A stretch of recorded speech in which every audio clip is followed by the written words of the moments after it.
Africa, and also is a founding member of SCOPE, the Southern Cameroon Congress of the People, based in South Africa.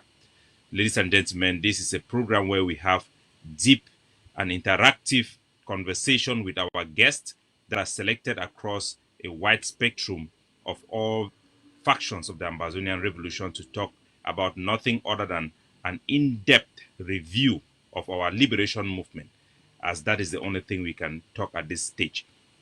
So I'm with my host, my panelist, the press secretary of the Amazonian Governing Council, Mr. Lucas ASU.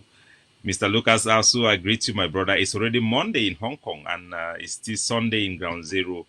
Welcome, my brother. Good morning to you, Comrade CAPO Daniel, the Deputy Defense Chief of Ambazonia Defense Forces. Good afternoon. Good morning to you. It's already Monday over there. It's only 2 p.m. here on Sunday afternoon. So, good evening, my fellow Ambazonians. Good evening to everyone on Ground Zero. Good evening to our people across the globe. Good afternoon to all Ambazonians in the continent of North America. So today we are going to have a great guest, and congratulations to the ACN family. The new show, the interview on viral, and our first episode with Larry Ayong, the former spokesperson of SCACUF, have brought in a lot of feedback and a lot of fire and fury, and we hope we will have him someday, and even probably have more than one person at a time if the technical team will permit. But you guys are welcome to this new show. It's going to be airing every Sunday, once a week. We are coming online today on the backdrop of the massacre in Bongé. We want to let our people know that our hearts and our prayer goes for the family members. The Governing Council is working very hard at the corridor of diplomacy to make sure the international community can understand the magnitude. We also want to talk to the family of those who were killed in Ekondo Titi, that our hearts and our prayers are with those family and many more people who are being slaughtered on a daily basis by the Cameroon terrorist occupation military. So we are going to go straight into this program, which is a frank conversation with Dr. Gabila Nebong, our guest. And just before we get into the program, welcome, sir. Thanks, Capo, and good morning to you in Hong Kong, and good evening to Comrade Asu in Canada. It should still be afternoon, and good afternoon to your listeners. And thanks for having me. I enjoyed your first show. I felt that Comrade Larry did an exceptional job, and I hope that we can be able to live up to the expectations of your viewers. Oh, definitely. So before we start, we come back to Dr. G. We are going to have a couple of videos to introduce our subject matter today, which is going to center around the role played by the diaspora community. We have a couple of videos that we are going to show to you, televiewers. And you know, the diasporan community of the Ambazonian people have been firing and a big influence. And we were quoted by Donald Trump as one of the diasporan community in the United States of America. We have been mobilizing our people for over 4 years since the beginning of this war that was launched by Mr. Paul Biya Bivondo. We have had the various nationalist movements that have existed since La République du Cameroun occupied our territory from the SCNC, the Youth League, and all those movements that gathered and formed the SCACUF, what we call SCACUF. And we had Siseko, the emergence of Siseko, who took the mantle from SCACUF from Deacon Tassan Wilfred. And that was a joint platform. We saw the disintegration of those members, those nationalist members, and finally the transformation of SCACUF into the Governing Council and eventually the IG to the IG of SACO and the IG Care. And we are where we are today. And ladies and gentlemen, from the images, you can see that we had a very vibrant diasporan community. These images are from Washington, from America, with Siseko visiting the communities. People were enthusiastic. We had people protesting in the various in front of the United Nations. We also have protests across the globe. Especially, we remember the people of South Africa as we have Dr. Gabila, who is from that community, who protested in the embassy and destroyed some property in the Cameroon embassy, who was trying to use that ground to propagate the one Cameroon of our territory. We also have seen the images coming from Europe, where the Ambazonian people stormed into a meeting that was organized by Laurent Esso and a couple of colonialists who wanted to use that embassy ground to promulgate the occupation of Ambazonia. So we have come a long way, and today we don't know if we can still pull that off, because we now have the emergence of the IG and the claim of government and the opposition and all the wrangling. So maybe the press secretary will want to say something before we bring in our guest. All I want to say, it's a great pleasure to meet once again. This is a program we're going to be having every Sunday. It's a conversation about the Amazonian War of Independence. So we'll be having a lot of guests with different background, different expertise, different experiences, with different perceptions and different theories. Today, we have an exceptional guest. It's a political economist. So we are going to be having a very, what I call a no bullshit conversation, or, just to be polite, a very frank conversation. So Dr. Gabila, welcome to the interview. Thanks so much, Comrade ASU. Do you want me to shoot immediately? Please, that's why you are here. Yeah. Okay. So what do you think, before you go in, let me just throw this to you. Yeah. Where do you see the mobilization of the diaspora this time around, 4 years after this war of liberation? Do you still see a vibrant community that are willing to go out there and protest and let the population, the grassroots population, understand what is going on in Ambazonia? Or you think that momentum have shifted somewhere, or where do you see the population of the diaspora this time around? Okay, Capo, I'm going to be brutally honest in my engagement. I'm not going to sway to any particular, I will not talk to please any specific tendency. In the last couple of years of having been in and out and observed and engaged in the revolution, I've come to get a sense of where everybody is and everybody feels. And I feel that the short answer to your question is we are demobilized. The mobilization we saw in 2016, 2017, 2018 is not what we have today. And that's for a number of reasons. Number one, I think principally it's because, one, I think that we were not sufficiently mature in revolutionary conduct as far as our engagement in the revolution was concerned. We gave it our best. We put in a lot of effort, but the limitations of our engagement became very clear. Let me tell you a couple of things that have happened in the last 4 years.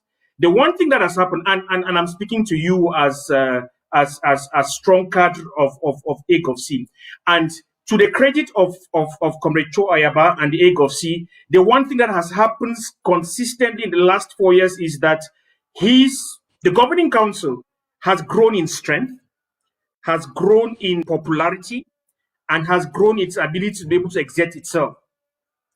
Having said that, and of course, I should say upfront that it has been to the advantage of all Ambazonians. It's been to all of our advantage that you have emerged to play the role that you are playing and that you have gained strength over time, But I cannot, what is the word?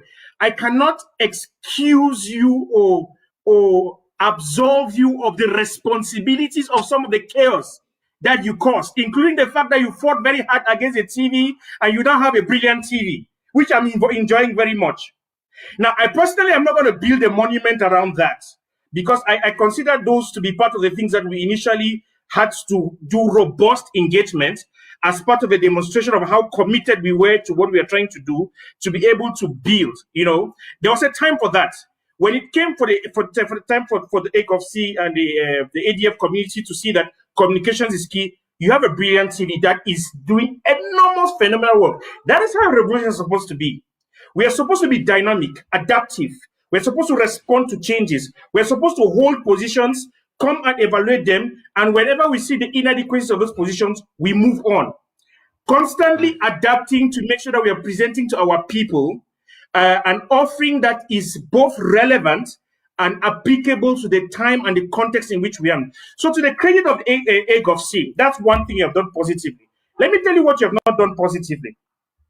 I think that as far as maturing up to the role of playing the responsibility of carrying the leadership responsibility you're supposed to carry, I feel that you guys have not, how do I put this to not sound politically correct? You have not manned up to take on the responsibility of leadership. Dr. G, please don't try to be politically correct. We want you to be as frank, as sincere, as brutal as you can possibly be. I will try my best. As this show is a frank conversation with Dr. G. That's please, right. Feel free. Yeah. Do not please us. We will not suppress you. Express yourself. I'll try my best. So here's the thing. And I'll give you just two examples. Number one, when this revolution, in this phase revolution kicked off in 2016, 2017, 2018, Sisiku, Julius Ayutabe, and his whole team, the people that were the team that was abducted at Naira, they emerged as a very strong voice and face for our revolution. And of course, they were dealing with lots of challenges coming from different directions. They had to deal with lots of people who were involved in the revolution and trying to get involved with them who were not completely sincere. I mean, CAPO, you know the story from Conclave 1, Conclave 2, Conclave 3, Conclave 4. You know the story behind the construction of the government, how we moved from the governing council to the interim government. You know the story of the participation of Dr. Troy at those conclaves. Let's not kid each other as how things have evolved. Today, I'm one of his greatest champions, but I'm going to tell you that there were incidences and instances in which Comrade Sisiku at the time called Dr. Cho in, as he did call a host of a number of other comrades. I'm the clowns like Bo here, but sorry, I call him like a clown today because of what he has proved to be in the last couple of years. And some of our senior brothers like Akwanga, I was not totally sure what they were all about, but there was a time when there was a platform created where Sisiku extended the hand and said, hey, Comrade Choyaba, come and let us work together.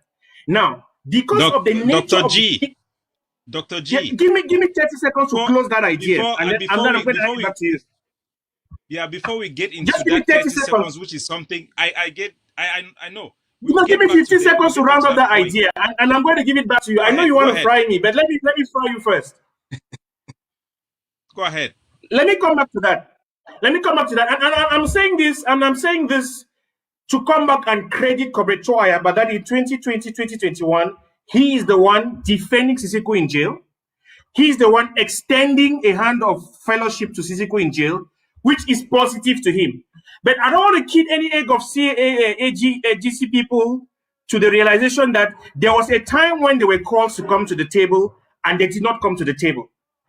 And that we had to pay the consequence of they not coming to the table. Of course, we would not have wanted Ayaba to be abducted with the rest of the leaders. Today, in hindsight is always 2020, right? Everything that happens in hindsight, we can see clearly what would have evolved. But who knows what the course of this revolution would have been if the team of AGOFC came to the table at the right time. Maybe the revolution will not be in the hands of the charlatans. Let me just say that since the 30 seconds have gone past the pendulum of my clock, Dr. G, you get my drift. Let me go back to where you started your analogy, talking about the creation of the SCBC. At that time, I was a member of the SCACUF, a supporting member as a community of the people of China, and Mr. Lucas Asu was independent. We were not members of the AGOFC or the ADF, but we were saving everybody as activists.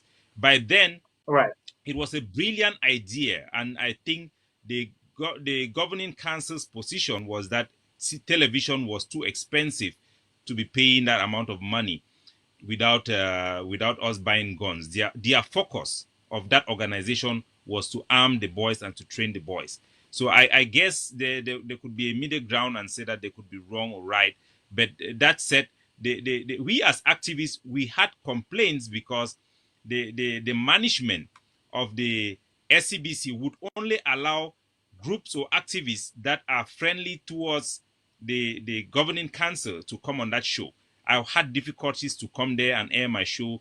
John Bakuru, Bo Herbert, and many other platforms that were advocating for the Ambazonian Revolution were not admitted to the team, and I was part of the shareholders representing the community of China by then. So to be fair, Dr. G, I think that the whole running and opening the running of the SCBC was too partisan for many Ambazonians, and people were complaining. They were showing toy shows there. They were not living up to the expectation of many independent activists at that time. But it was a good. That's my point of departure. That's my point of departure. You see, and as we go along, you would see why I started at that point. You're going to realize that hindsight is 2020, and your explanation that you have just given tells me one thing. You treat with your analogies with kids' gloves, right? So you are very fair and understanding and just to yourself and to the council.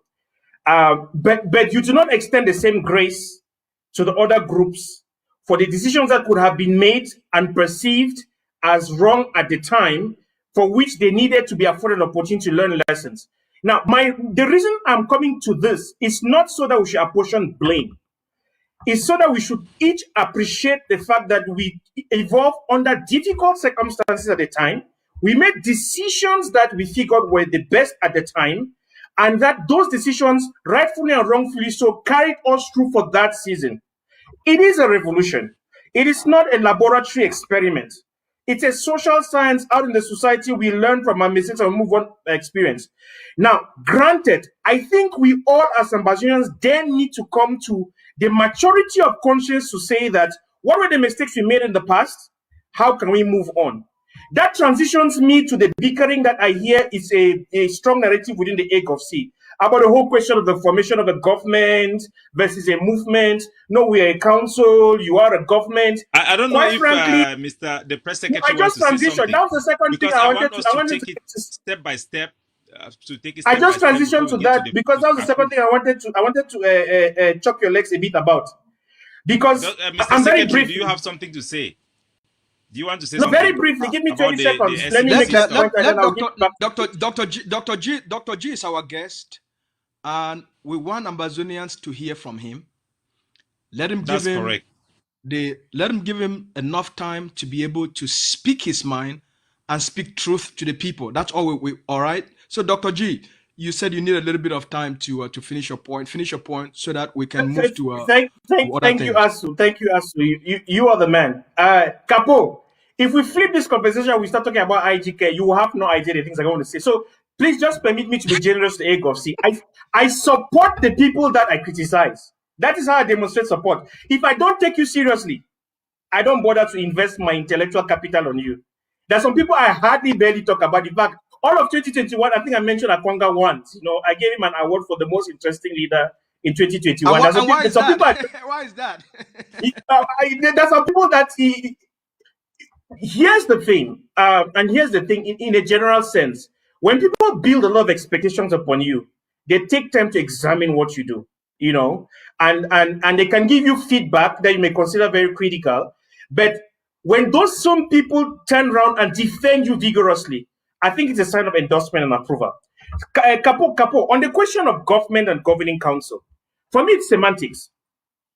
With the formation of every revolutionary movement, revolutions strive on the existence of well-organized, well-resourced groupings. You can call yourself what you want to call yourself. Ambazonia, we have not known a few governments. I feel that we need to really get to a point, and this is why I want the AGOVC to come to the party. There is a critical formation. The key to the functioning of this revolution is well-organized, strong, well-resourced groups, well-coordinated with key leadership. That's it. It doesn't matter what those groups call themselves. As far as the AGOVC is concerned, since the abduction of our leaders, you have proven to just be that you are putting some thinking into your actions. You are a well-organized, you have your weaknesses like all of us we do. You're a well-organized, well-coordinated, well-resourced, very strategically led group. Now, the AGOVC needs to demand that of the IGK for the sake of the revolution. There's one thing that you're asking them to do that's not going to happen. You're asking them to dissolve the government and come and join the AGOC. It's not going to happen. Not today, not tomorrow, at no point in this revolution. For the simple fact that the dynamics of group organizational mobilization is that people tend to coalesce around affiliations. It doesn't matter what they call themselves. The people of the IGK are a group of comrades that understand each other, and they would mobilize together and they would fight together. The people of the AGOC are a group of people that understand each other. They would mobilize together and they would fight together. Let us stop placing expectations. You can call yourself the governing council. They call ourselves the government. They call themselves kind of thing. As far as the revolution is concerned, and I'm going to come back to the issue of the government and tell you where I agree with you. But as far as naming and nomenclature is concerned, I feel that we are chasing shadows. What you need, Comrade ASU, what you need, Comrade CAPO, is a well-organized, well-resourced, well-funded IGK. Internally, I've told them that... Dr. G, yeah. Stay there with that conversation. So, after 4 years, how organized is the IGK? How well-structured is the IGK? Because let's forget the names. The names are just phrases to give us, how would I put it? To help us to understand the structuring of something. That's all it is, all right? So linguistics, the names is just a meaning. The name is just a meaning we attach to something. So how organized, after 4 years, how organized is the IGK? How well structured is the IGK? How well resourced is the IGK in relationship to where the Ambazonian War of Independence is and the threats the people are facing? I'm going to answer that question honestly. I will not try to be politically correct. And I'm going to say the following. Number one, the IGK took, from 2018, January 2018, when the leaders were abducted, the IGK took 2 full years to recover from that abduction. And just give me a couple of seconds to explain that.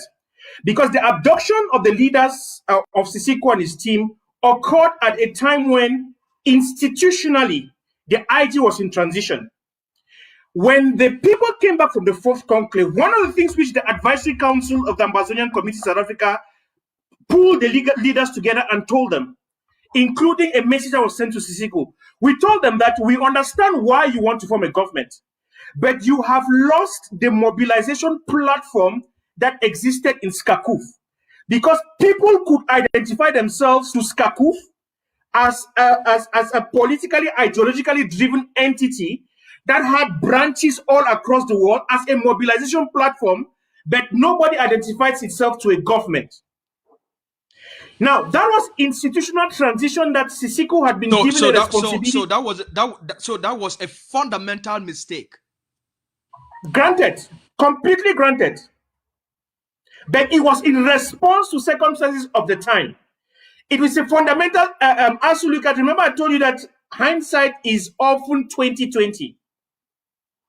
When we have had an opportunity 2 years down the line, and it was not just a fundamental mistake that we registered after 2 years. I am telling you that when they came back from the fourth conclave, we convened a meeting and we told them that, guys, this is a strategic error. It's a strategic error because people don't identify themselves to governments. When you form a government, people come up and occupy positions of responsibility and they start thinking like technocrats. But they don't have an electoral mandate. They don't have national or natural resources to fund the government.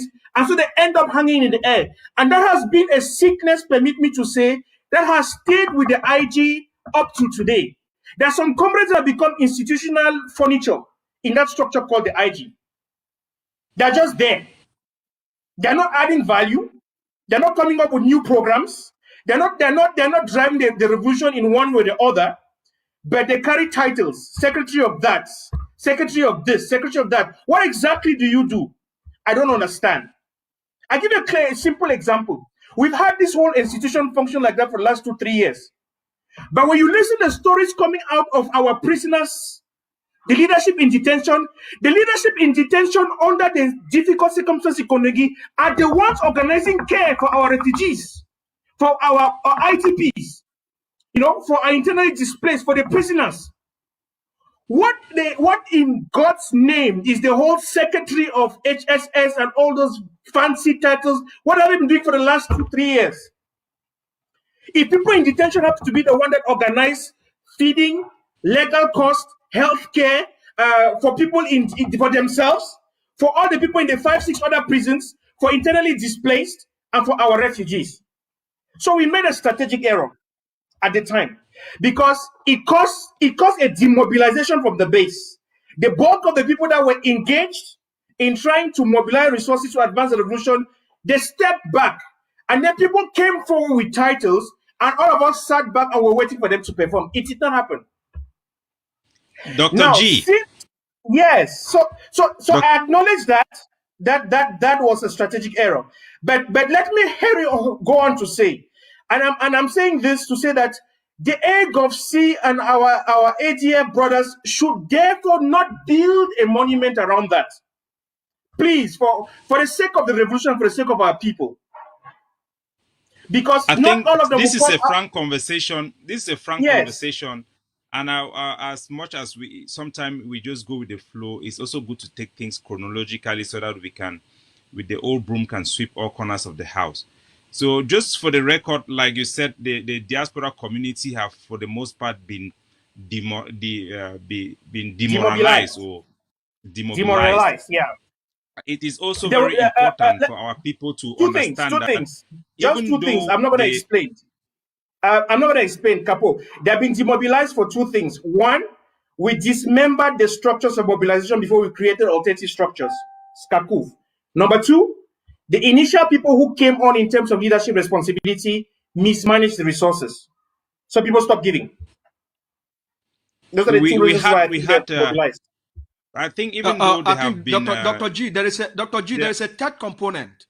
There is a third Right. component to would the you demobilization. I think before you go there, besides the Press primary, Secretary, I really want us you to finish point first, the fact Capo. that go ahead. No, you go ahead. No. I just wanted to point, I think it's very important for our televiewers to understand that even though in terms of mobilization for people to protest have scaled back, it is almost non-existent. But in terms of financial mobilization, our people are more mobilized today than they were 4 years ago. So we do not have that motivation to go out there and protest because it has been something that have been done for so long with very little result. Even though we had some acknowledgement, but our people are today more mobilized financially. We raise money today that we could only dream of 4 years ago. Go ahead, Mr. Press Secretary. No, What I are wanted to you add to what speaking Dr. G from an was. AGOVC perspective or from the Amazonian community perspective? No, when we speak here on this show, we don't talk like people from the AGOVC or the ADF. We have put off that cap. We are now putting on our activist cap. This Right. show. So I don't know I if think the Comrade press Asu, would you secretary, agree I that will not call him the press we are secretary more any, financially longer. mobilized I'll today than call we him were 4 years Mr. ago? Lucas Asu. I will let me. I can Again, provide you with some of the facts and some of the data we have. We have been at the forefront of all these happenings. The third component of which you were saying is that transition took place, but they lack to build alternative infrastructures for the new regeneration of resources for the revolution were not put in place. All right. So that's a Yeah. key mistake that was also made. Now, the division that took place, the Sekou is out, they picked them up in jail. The division that was in place, the second mistake that was made, their VP, whosoever VP XS, whom we came to know was Mr. Weber, never showed up. I and Comrade Capo Daniel, when Siseko was abducted, and his team, we had a series of meetings overnight to come up with a new plan to start to push for this VPSSXX to be made public to fill in that gap. It took about 3 months. Nothing happened. All of a sudden, Sako emerged because that gap was not filled by their own processes and procedures and policies from nowhere. It was a buckle up. It was. It's okay. We understand. It was a buckle up. So And we can only tell from hindsight because, Comrade Asu, when of course you know what happened, right? We went into a two-stage process of designation of leadership, and then politics took over, and then the democratic vote pointed to one candidate that people felt was going to be a nightmare, and they figured that Dr. Common Sense was going to be the better option. So they massaged the process and then gave us a monster. So in other words, they made an election and Sako lost the election, but the cabinet that was full of XXX decided to manipulate the system and declared Sako the winner, even though he lost the election. No, Capo Daniel. Since we're speaking on air and this is going on the record, we have the responsibility to inform our people accurately. Please go ahead. For what I know and I speak under correction, the electoral college was modified. There was a restricted electoral college. I don't know. There was a restricted electoral college that was made up of, I think, country reps and a few cabinet members who went on vote.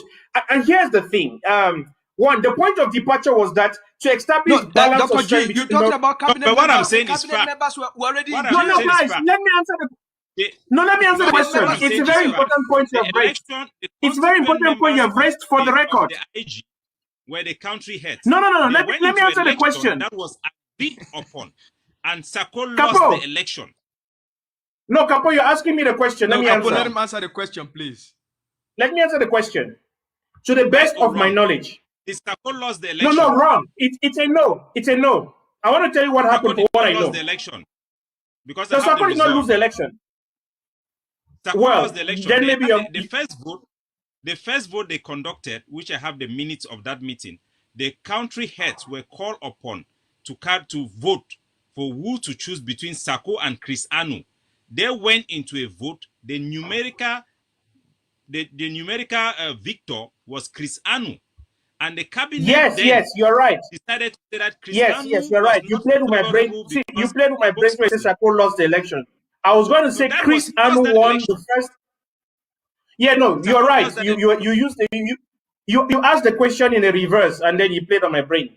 No, so let me explain what I want to answer the question, right? Go ahead. Yes, you're answering the question. Right.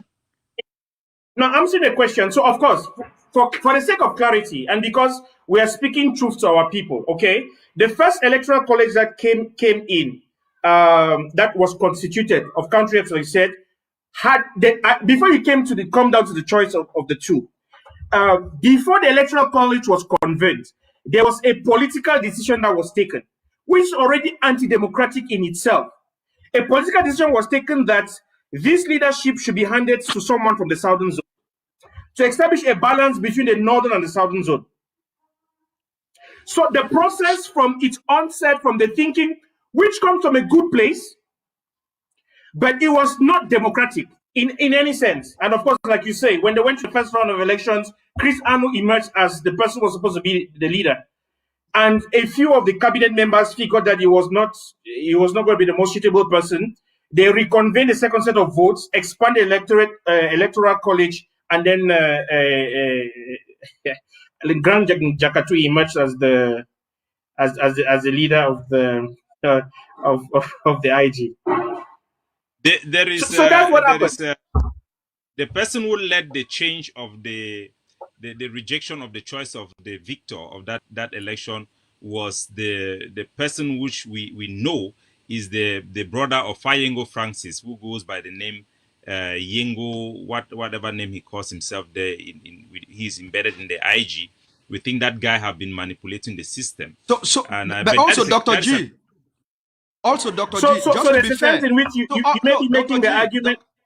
Yes, Dr. G. Just to be fair, the argument that if the argument was that they wanted someone from the southern zone, right?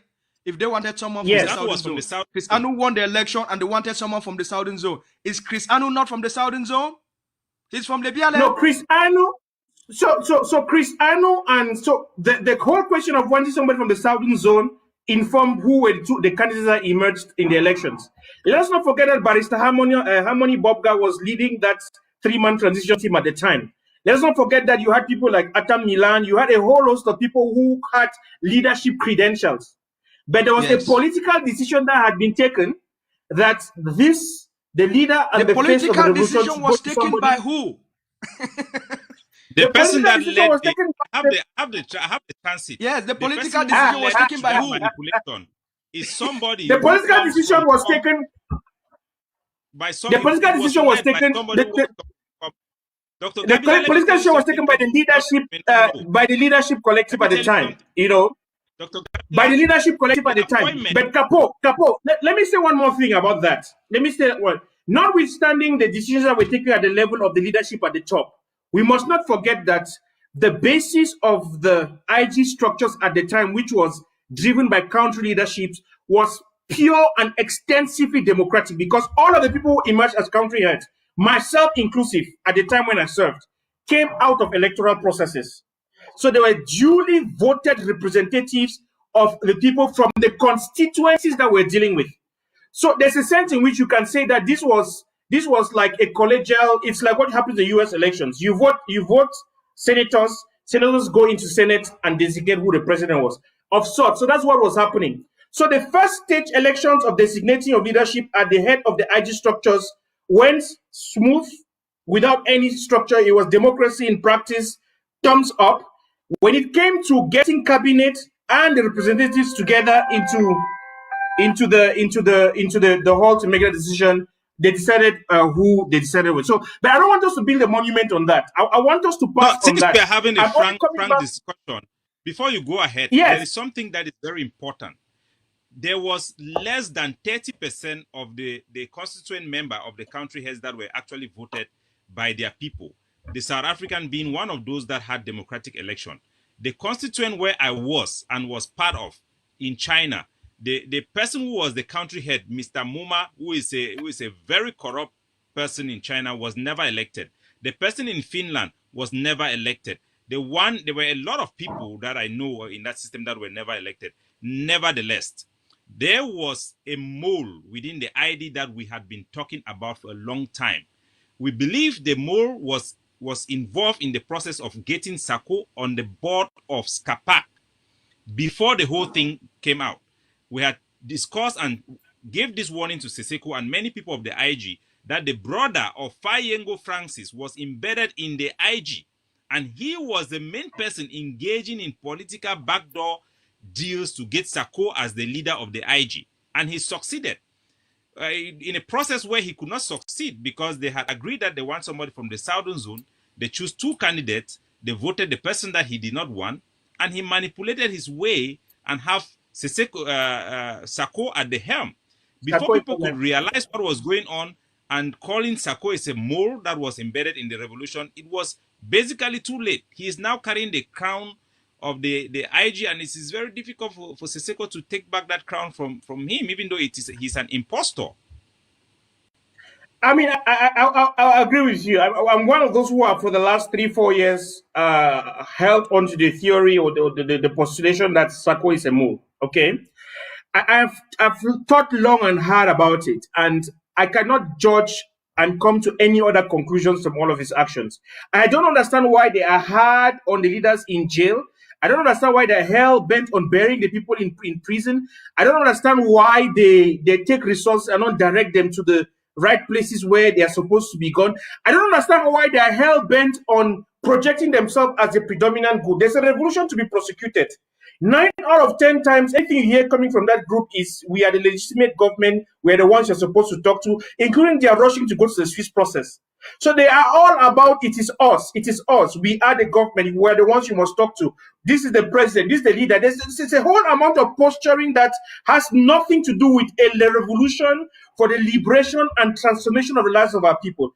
It's all posturing, it's all attacking other groups, it's all embezzlement of resources. Of course, the individuals in themselves, they don't represent much in terms of character, in terms of leadership acumen, in terms of personal accomplishment. So if as Ambazonians we are actually really fighting to see a societal transformation, if we fought all this fight worked like this for all these years to end up with someone like Sako, who goes and spends money that's been contributed on himself in luxurious shops, sleeping in luxury hotels, eating in expensive restaurants, on the people's contribution, changing cars and changing houses? It would have been we would have been peeing and spitting on the blood of our people who have died. But Dr. G, this is what we are fighting for. Yeah, but Dr. G, this is why he's a mole. That's what moles do. Those are the characteristics. And take it from Bandam. Those are the characteristics and the behaviors of a mole. Exactly. Those are the characteristics and the behaviors of the mole, you know. But their actions, clearly their agenda is dictated, prescribed, monitored, all right? Funded by the Cameroon government. Yes. And Bandam actually came out and said in an audio where he was arguing with Iringwa that he personally hired Iringwa, who is the top deputy of Sako. He's a manager of Sako, and employed her and have been given huge sum of money to them. So the question that Capo, the question I want you guys to help me ask the Ambazonian people is that in the face of all of this evidence, how do we explain that there are still people who are following these people? I don't believe that. Dr. G, I think, Dr. G, let's change that question. All right? In the face of overwhelming evidence, all right? Because they came from the IGK has to bear the responsibility of Samuel Sako. The IGK has to bear the responsibility of Chris Anu. All right? These are fragments of IGK. What is the IGK doing? That's the question we have to ask. Comrade ASU, you know that we organized the APNC. Okay? We organized the APNC. We organized ourselves. That is when, and these are two things. So I take partial responsibility for what you are saying. Okay? To say that was part of the outcome. But first things first, you know that as part of an institutional transition process, it was an extremely difficult feat to accomplish. That is why the APNC was organized to click reset to the IG and its institutions. And that's why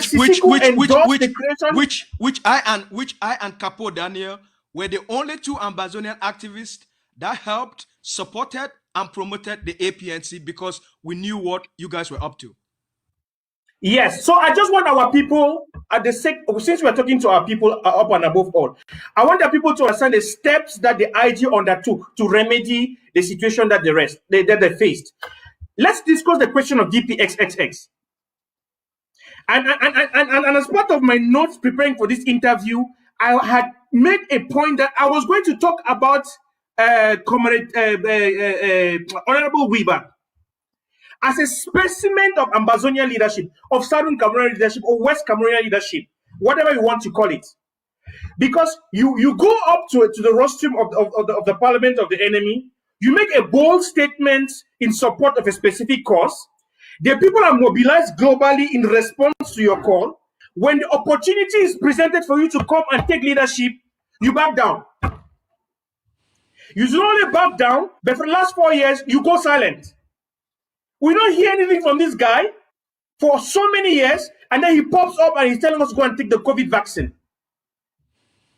Did you read his biography? Including his Did you read his biography? Are where we are. We are where we are Dr. today G, because let me shock you. Of this Did you read leadership. the biography of Honorable Weber? Did you read his biography? You want to give me the biography? Honorable Weber. I don't know some of this our pa. Honorable Weber, in his biography, says that Seseko Ayoktabi was begging him to come and take the helm of the IG care. And he refused because he did not want to get into this our type of politics. Completely distancing himself from the IG. Somebody who accepted to be the vice president and remain anonymous will come out, will not take responsibility, will not even accept that he was the XSS and throw Seseko under the bus. These are the type of corny politics that our people have to know that even great heroes should not blindly follow. Our people then need to then realize that, you see, I like the fact that we're unpacking these things. When I criticize the IGK, I don't put on soft gloves. I'm very hard on them. That's why a number of them don't like me. But when you bring up issues like this, our people need to understand that the IG and Comrade Yerima have evolved under extremely difficult circumstances. They have not always been on top of their game. I have been one person who has been on their case. I've exited their forums, I've insulted them, I've told them that you guys are joking, you don't know what you're doing. But to their credit, they have dealt under extremely difficult circumstances, constantly placing trust in people who let them down. And I wanted to call out, actually, if you look through my notes, I made a mental note that I needed to call out Weber in this thing for letting the people down. Because when there's a call to say that leadership must emerge, and people turn to people whom they expect is supposed to provide leadership, he's playing politics. He's polishing his image and waiting for people to be killed in their millions, so that when we call for a grand negotiation and we want to get who are all the stakeholders who are supposed to come around the table, he shows up as the person who gave the speech in the parliament. That's cowardice. He wants people to. He's afraid of his salary. He don't want to lose his. Maybe he don't want to lose his salary. His benefits from the parliament. Somebody should cut out this clip and send to Honorable Weber. And I've said that Dr. J has said he's a coward. Ground Zero is watching, so he will definitely. Yeah, he's a coward because when our people expected him to show leadership, he put his tails in between his legs, went and sought refuge in the UK, and he's waiting for a time when an opportunity is going to be provided for him to come back and say that I was the one who started this whole thing. So we are dealing with a leadership crisis. Parliament. You know, and so we are dealing with a leadership question, and I like the fact that we're talking with Comrade ASU here, who's a leadership expert. We are suffering from the lack of the depth of leadership that needs to emerge outside of our people. We have, imagine we had 10 Dr. Choyabas in this revolution. We'll be very far. Because leadership is vision, leadership is sacrifice, leadership is ability to identify a course and stay on the course. We have leadership of different kinds. Leadership is ability to be able to inspire the people and tell the people that this is what we are fighting for, this is why it is necessary, these are the sacrifices that we need to make. This is the plan we have. Leadership is able to come and present a plan to the people. You say, this is the direction, this is the roadmap, this is navigation, this is the signboard, this is where we are going. And this is why you must make the sacrifices now to get us to where we want to go to. But for every instance where the revolution has had an opportunity for such strong leadership to emerge and provide direction, the people that we have depended upon have let us down. We have leaned on people and they have proven to be a fundamental, how do I put it, a profound mess. From Guiba to Sakoi Kome to, where is Elvis Kometa? He's my big brother. Mr. Babila, I think you have hit a point that I want to come back to. And you have said that we have relied on people that have failed us.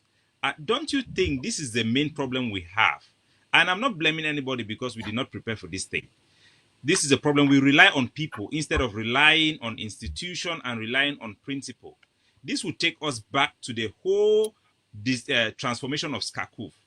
When Tassan Wilfred emerged as the leader of the Ambazonian Rising and they had the first conclave, the constituent members of Skakuf was a property of the nationalist movement plus the consortium. That means all the nationalist movement that forms Skakuf, including the Ambazonian Governing Council, including the Ambazonian movement of Godidinka, including Maurice, they were like the parliament. They formed the constituent, and in the contract of Skakuf, the resolution, it clearly created the leadership council, which was a supervisory body over the executive branch of Skakuf.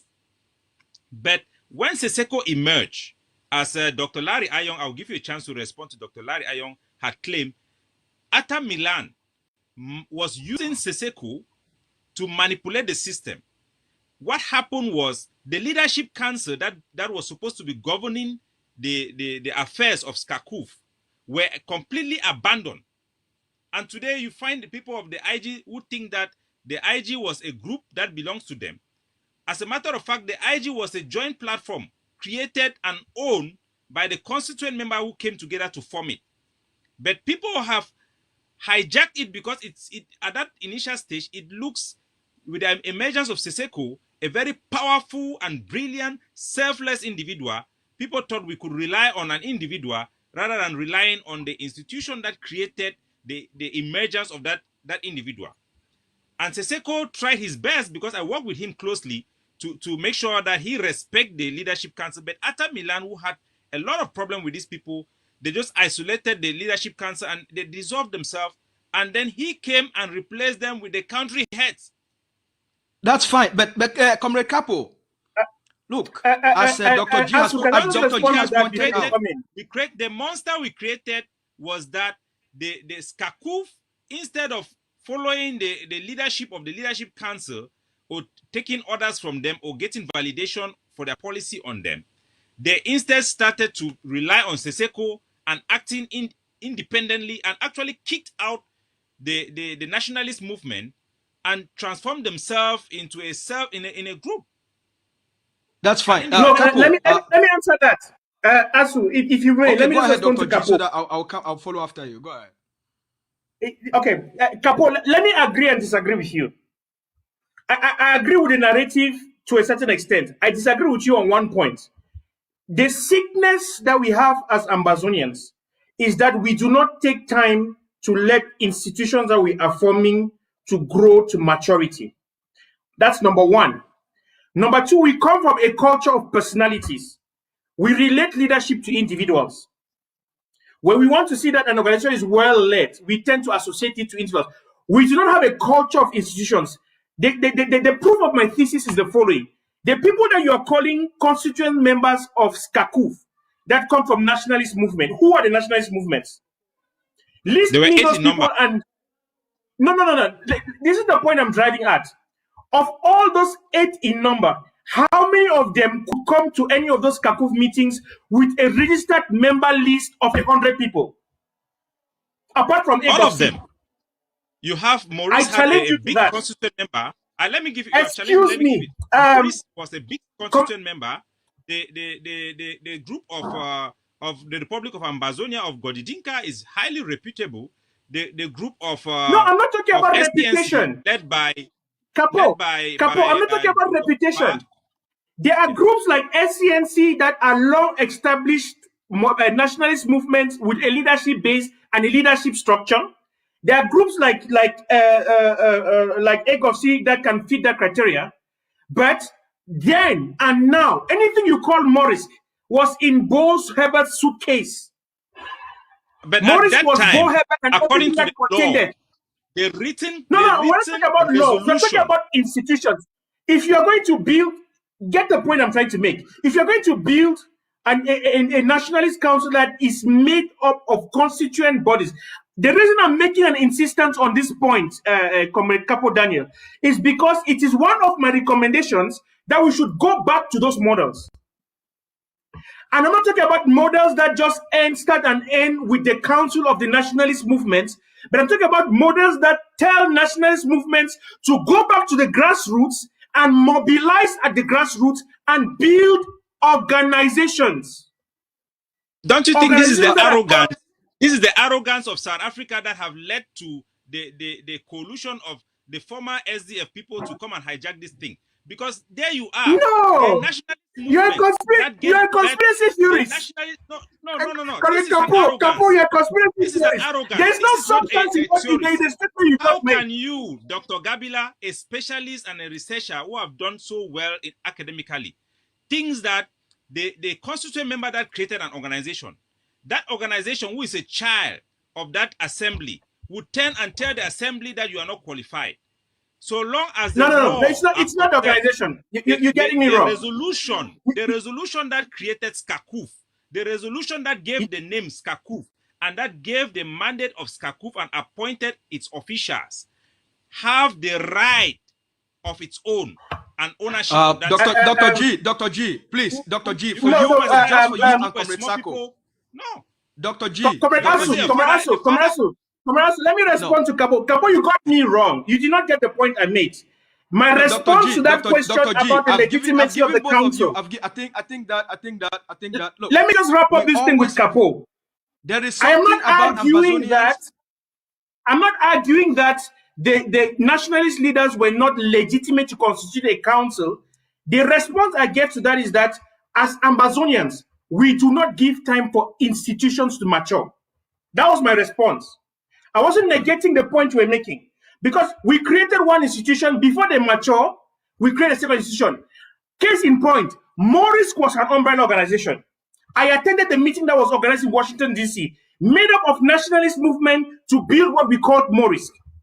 Before Morisk had that meeting, Elvis Cometa was there from the SCNC. The SCNC sponsored that entity to bring Republic of Ambazonia, SCNC. Akwanga attended that meeting. That was the first mobilization platform. Before Morisk could mature, Bo Herbert pocketed him and carried himself as representative of Morisk to go and join SCACUF. The same entities that formed Morisk are the same constituent members that formed SCACUF. Hence my point. We don't give time for institutions to mature. And when SCACUF was formed, the same people, Comrade Cho Ayaba, who were supposed to be invited to drive the process, boycotted the meeting systematically. Nobody can be blamed. So that narrative that has been brought against South Africa is a false narrative. We must blame ourselves as a people. We don't give time for institutions to mature.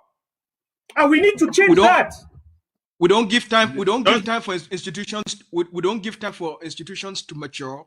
Secondly, Ambazonians are always trying to want to go back to some past, to some glorious past. Oh, the glorious days of SCACUF. Oh, the glorious days of Cameroon and Ambazonia. All right, it was glorious. Ambazonia have a tendency. But don't you think that this one is this human nature. This pandemic no, I'm this just saying nature we have. No, I'm just saying, I think it's human nature. As if we can actually rewind time and go back. So instead of looking at... no, we can't. We need to look forward. Okay. Number one, we can go back. Number two, even if people try, we are now in 2021, we are no longer in 2017. That's number one. That's the first thing we have to recognize. The circumstances have changed. The revolution have changed. Errors have been made. Mistakes have been made. Organizations, whether intentionally or unintentionally, Ambazonians are where they are today. The questions which all of us Ambazonians are interested is not just, regurgitating this past. All right? Right. I mean, it's relevant just for the learning purposes. But other than that, it's just garbage. Number two, what do we do where we are to move our people to where they want to go? So I like that. Let me ask you this question. I was prepared for that. All right, I want to ask you this question. Where we are today, how can the IG care remedy it? Can IG care and IG SACO? Are you for real? I'm just you asking, just said we can't go back to the past, and then you draw a conclusion, and then you're giving me an IG care question. No, this is the question I'm asking you for us to move forward. Is it possible? How can we as a people, looking at the IG care, now we have two governments. We have IG SACO, we have IG Siseko. All right? How can the AGOVC and the IG care and the other IG, I'm just saying, how can Ambazonians find a way in which we can focus on the priority of protecting our people within these three structures? Let me give you an honest answer. Let me give you an answer that I think is a realistic answer.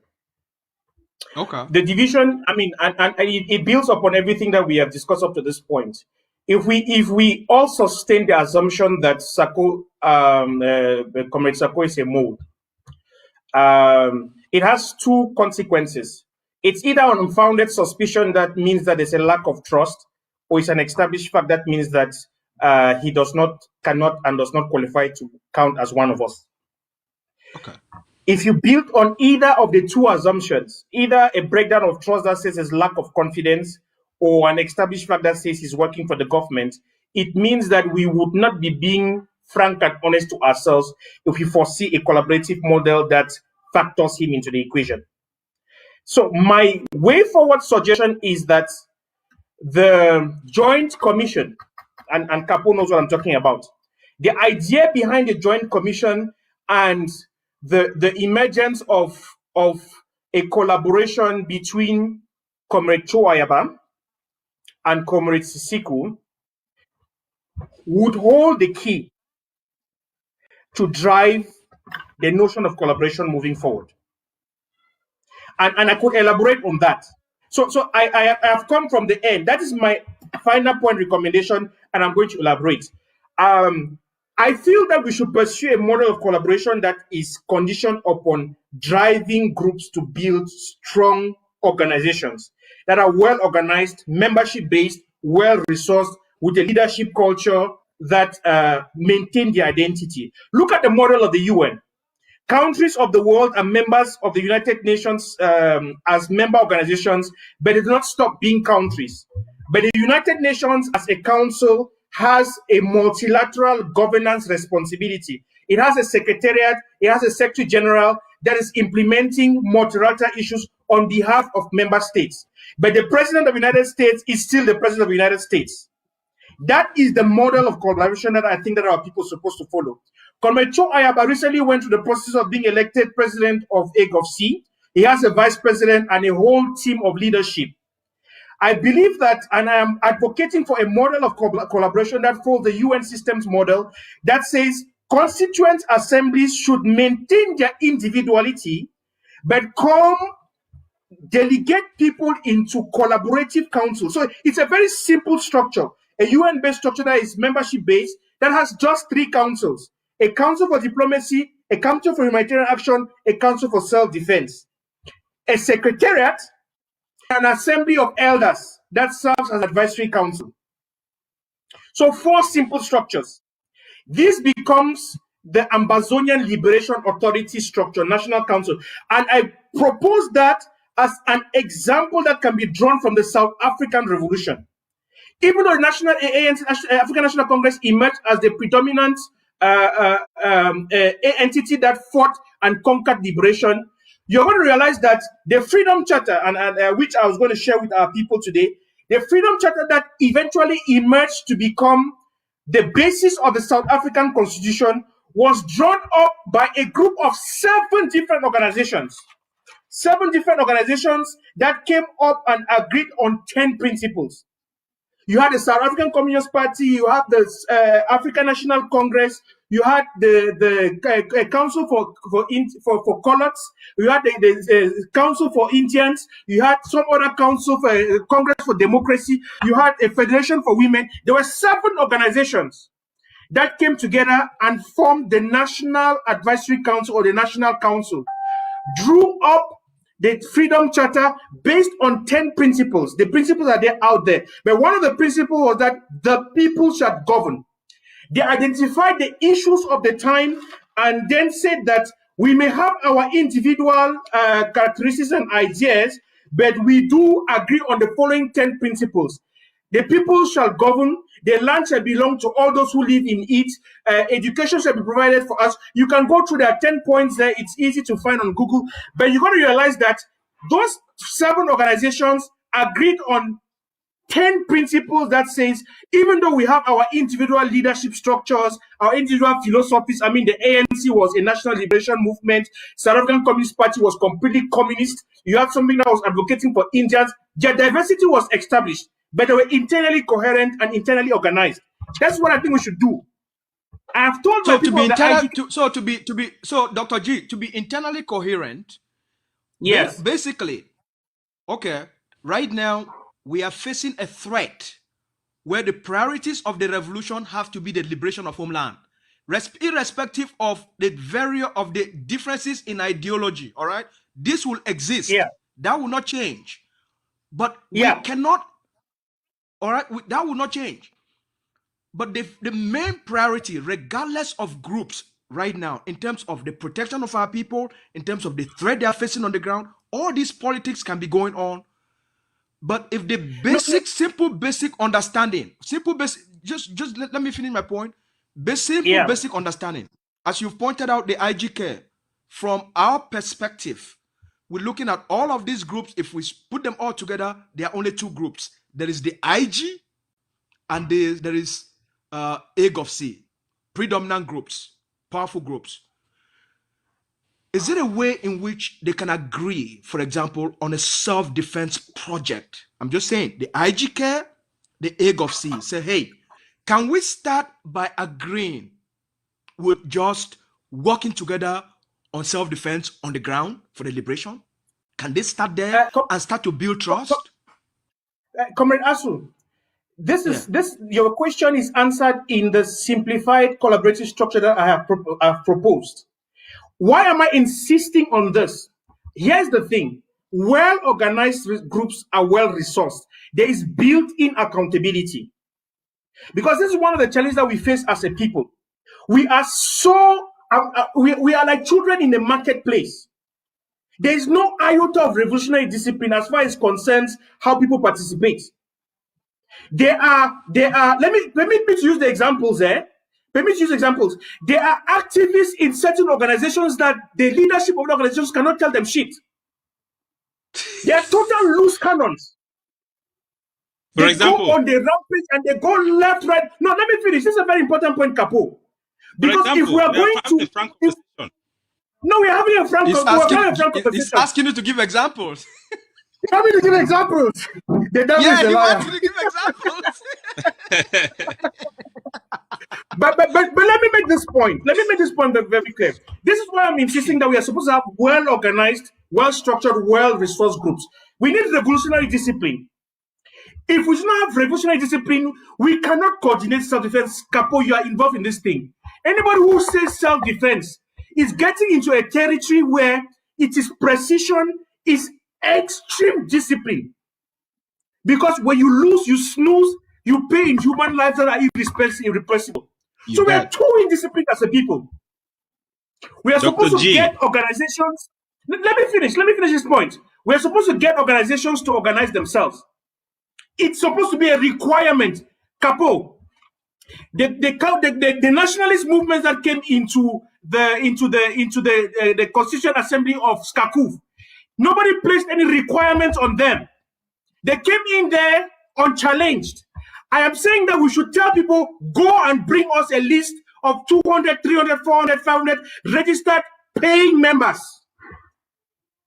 You give them the responsibility to go back and build their base. So that when that leadership comes and talks and is sitting in a council, it has 500 people behind it.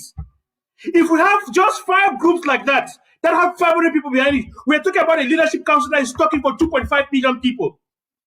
It changes the dynamics. If those 2.5 million people go into a defense council and decide that we want RPGs, we want this, we want this, we want this, it is one leadership meeting, comes up with one resolution. Those 5 delegations go back to 2.5 million people. The money comes up in 24 hours. We cannot win this thing if we are not organized, if we are not disciplined. We are kidding ourselves. It's not going to happen. Dr. G, you have said something that is very, very important. We need this structure, this political understanding for us to be effective, even get into what the press secretary is saying, for us to focus on what really matters, because as we speak here, our people are dying by the day. We do not have the luxury of time. Time is on the side of Mr. Paul Biya and his country. In the joint commission where you have the governing council and the IG, they have come together to try to reach out this political agreement. I have served as the ambassador of Seseko Ayok Tabi in the IG care, so I know the inner workings of the IG. I have also served as a top aide for the governing council, and now I serve in the ADF. So I've read the political arrangement that was agreed. They had an agreement, as a matter of fact. But the elephant in the room, which we should not deceive ourselves, is something that is going on with the IG. That the IG do not just as a Semitic call itself a government. They do see themselves as a government. And somehow they actually believe that the governing council is a government. Capo, I'm sorry. Let me catch you. Let me catch you and let me catch you there. Let me catch you there and say something that you may not appreciate. I think that this is part of. I think that this conversation about the government that you can have a political agreement with somebody who sees himself already as the head of state and his institution as a government. Capo, grow up. Tell the people in the AGOC to grow up. Find diplomats and delegates, lock yourself down in a room with representatives of IGK, throw the key away, and don't come out of that room until you reach an agreement. We'll be complaining for how long? We have arrived at an agreement. Dr. G, we have arrived at an agreement. The agreement have never been accepted by Siseko Ayoktabi. This is the truth. Siseko sees himself as the president. You may not believe it or not. What they have to know, as a matter of fact, is that we are playing this game and we are delaying our revolution. Siseko and the IG have to know that this is a frank conversation. There is no government. For you to claim, let me finish. For you to claim that when you say that you are a government, Dr. G, let me finish and then I'll give you a chance to talk. When you say that you are a government, you have allocated yourself the sole power to represent the interests of the people. You have denied the other groups the equal opportunity to represent that same people, because a government owns the exclusive right of sovereignty. The sovereignty of our territory does not belong to us yet. So we cannot accept that a group will consider itself as a government and its leader as the head of state. This is wrong, and this is getting into the okay. I hear you, Capo. So what do you propose? What's your solution to the problem you just posed? The first thing, what's happening? The first thing is, after the emergence of Sako and his disruptive behavior, that the IG had to be forced to go into the APNC. We all agreed in the IG, me being a cabinet member, that it was a mistake to create a government. Dr. Carson Anyangwe, who was the founder of the whole... Capo, I'm pushing you to take us to the point of the way forward. All of that is water under the bridge. All of that is water under the bridge. And listen, and this is why I'm sorry, permit me, you are my friend. After this, I'll bless you. I'm taking the opportunity to be hard on you and all AGOC people, because you guys are sounding like broken records on this thing. You created a government, it was wrong, you are not the government, it's not supposed to be that way. What is the way forward? What do you want them to do now? Let me tell you what I want them to do. Milton Tucker came to SCAF, where all the activists were. He said that we are in a transition from the whole government thing. That is why the Restoration Council is called a Transitional Restoration Council. We are going to transform ourselves out of this idea of a government and even change the name of the IG.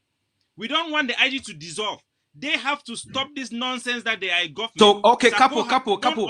How dangerous this ideology is. Capo. So are you saying, Capo, please, Dr. G, just give me a second. Let me ask Capo a question. Capo. Okay. Are you saying the Governing Council of Ambazonia is afraid to bring IGK onto the table and create a working arrangement because the IGK consider itself as a government, which is just a bullshit notion? This is bullshit. The Governing Council have agreed. The team of Siseko in the Joint Commission have come to a political agreement that have been endorsed by Carson Anyangwe. That agreement was given to Siseko and it was put under the table.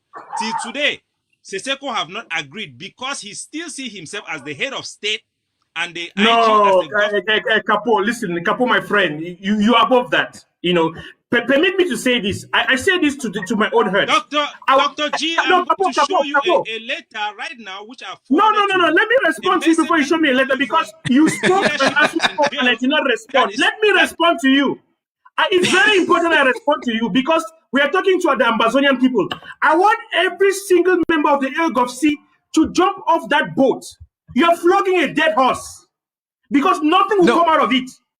No, Dr. G, it's not even about AGOC, Dr. G. Dr. G, and the IGK love the ties of government so much that they don't care about the point we are making for our revolution.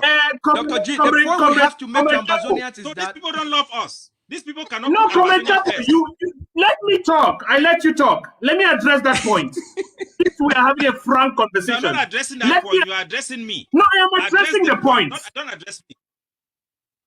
Okay, let me address the point. Let me look at the camera and speak to all of the people of AGOC and all Ambazonians. This is what is fact and this is what is true. Let me speak to Ambazonians.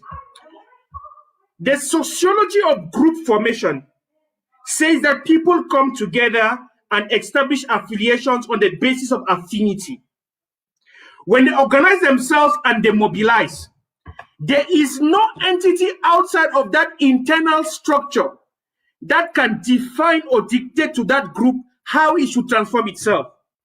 That is why I'm telling you, Capo Daniel, and all of our people of the AGOVC, that it is an exercise in futility going on and on about this argument about government or no government. You say we are government, we say you're a governing council, we say you should dissolve and form something else, we say that you are also governing. At the end of the day, you have two things that are important: a group of people organizing themselves.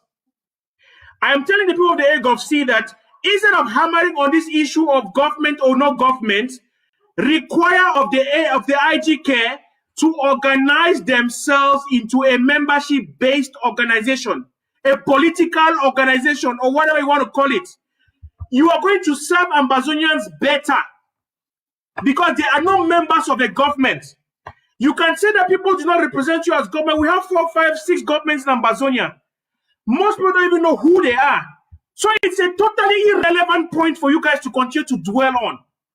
Nobody has elected anybody anywhere. It's a given fact. If I choose to call myself president or emperor, why should that bother you? So I'm employing you and employing all. No, I'm employing you. It becomes a factor in collaboration. How do I collaborate with you when you don't believe that? It does not affect collaboration, Capo Daniel. Capo Daniel. It does. No, let me. That stands on the way. And Dr. G. Dr. G. Let me finish on that point. Ideology. Capo Daniel. When he goes to ground zero and ban everybody else and say that you don't have the right to exist, it's either you join the government or not, because the government have an exclusive power to carry government. That's not Sisiko. That's Chris Ano, and I really want you, Comrade Asu, you need to help me on this one. You know, the AGOVC needs to be consistent. You cannot, in one voice, call Sako Ikome and Chris Ano a mole, and on the other hand, use their activities to be able to use to beat the IGK. Let's be consistent. We have called them moles. They're working for the Republic of Cameroon. Nothing of what they do represents us. Let's put that to the side. Let's look at ourselves, you know, as entities that need to collaborate. And you must not treat yourself with kids' gloves because you are not innocent. You are not without fault. So I'm saying that we are all supposed to grow up as organizations. The AGOVC, you are doing a good job. We have commended you where you are doing a good job. But leave this thing of government, because it is Dr. G. that you constantly pour on the fire that causes us to be knocking our heads. Let us get ourselves into councils. Let us form a self-defense council. You do recognize us. You recognize us as an entity that you can collaborate with. Get us into a council. Let's talk self-defense. Get us into the council. Let us talk diplomacy. Get us into the council. Let us talk humanitarian action. Forget about the way we call ourselves.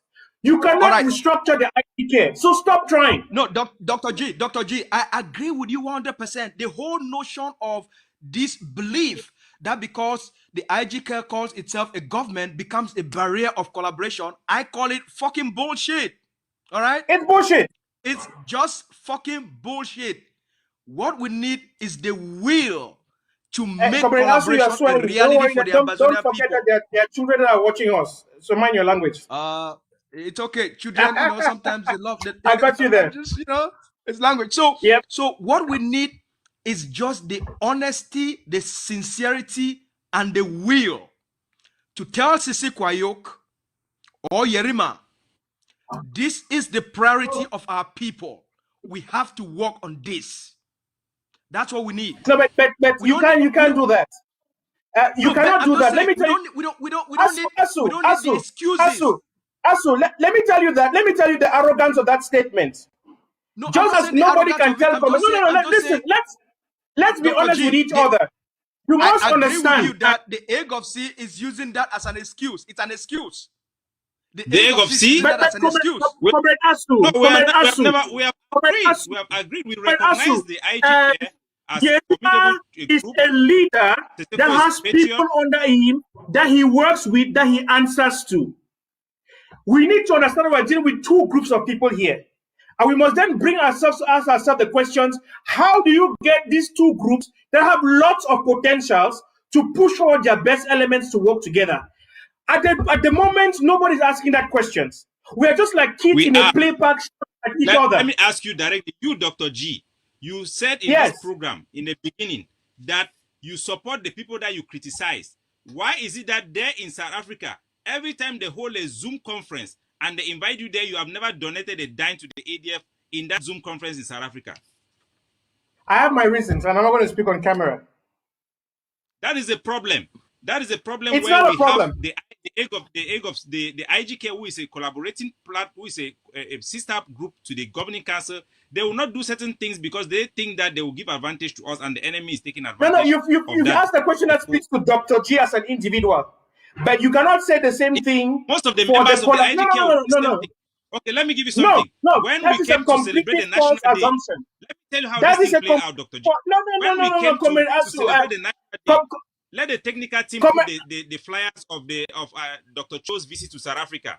When we come to celebrate our National Day on the 1st of October, Yerima decided to withdraw because he wants his face to be in front.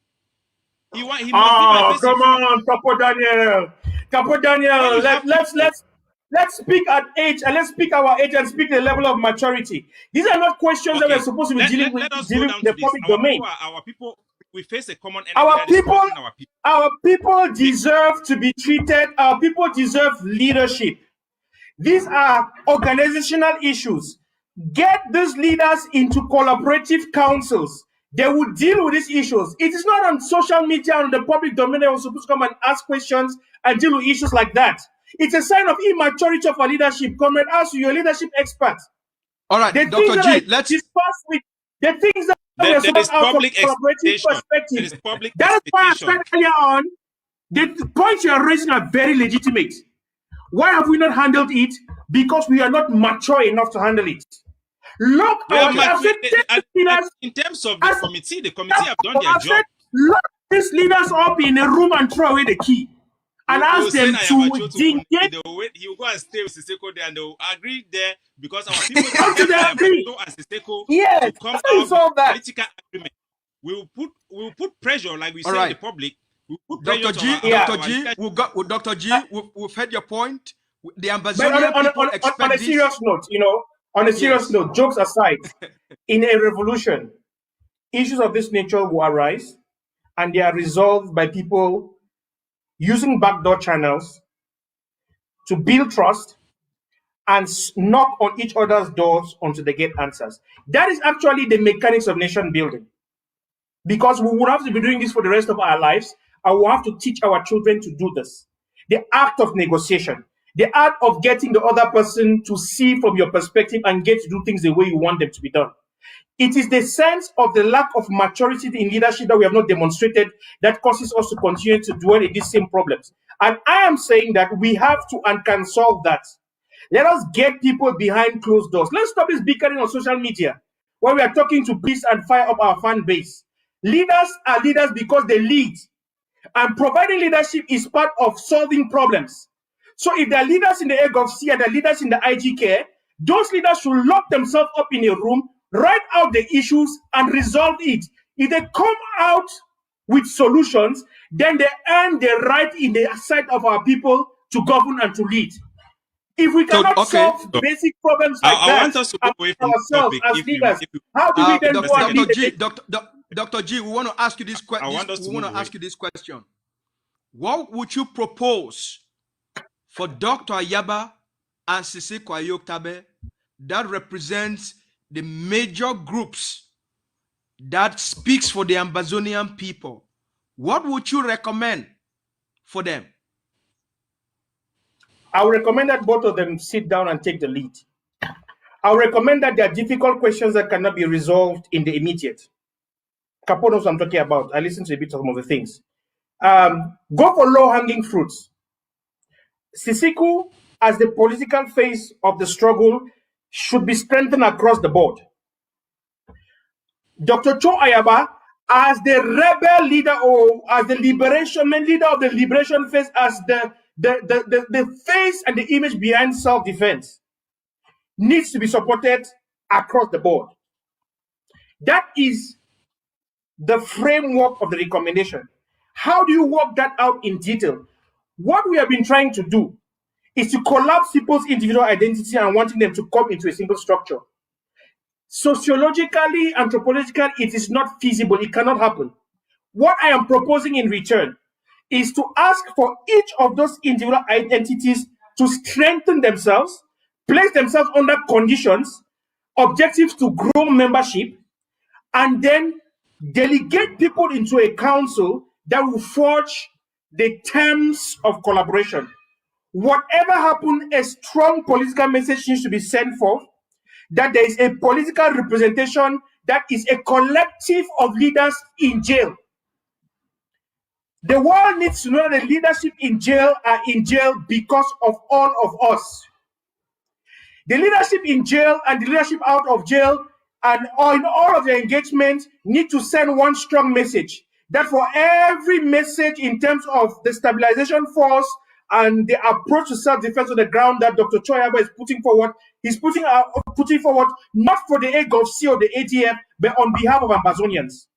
That is the broad-based target objective. But CAPO, I want to tell you that for us to attain that broad objective, it will not happen on social media. We need to get people into boardrooms from the organizations to nail out the details. Negotiations in international sectors extremely difficult. So people sit down and negotiate for 10, 12, 14 hours before they reach a breakthrough. Oh, yeah. Putting a negotiation team, negotiating detail by detail by detail. But it's supposed to be a broad-based political agreement and a memorandum of understanding, a political statement that says that these people have decided to become alliance partners. I spoke of a tripartite alliance, but a tripartite alliance needs to be driven by the AGOVC and IGK. They are supposed to sign a political memorandum of understanding to say in broad terms, we have agreed to cooperate.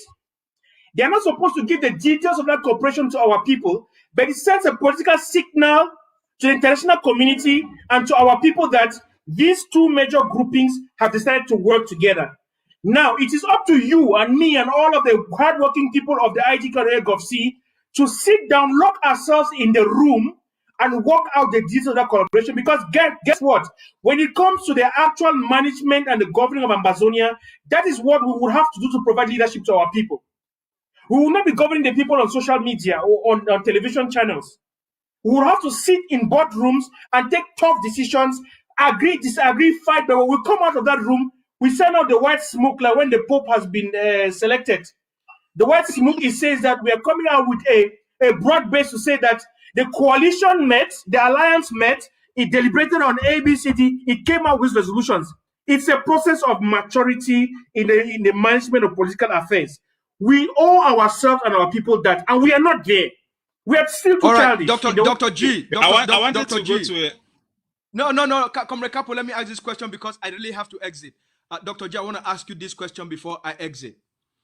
Is it possible for these two organizations, as you've said, to mature themselves and see that each person has a role to play, both organizations have a role to play, both leaders have a role to play, and it is for the greater benefit of the Ambazonian people in order to give our people this sense, this strong sense of stability, of post-independent political stability?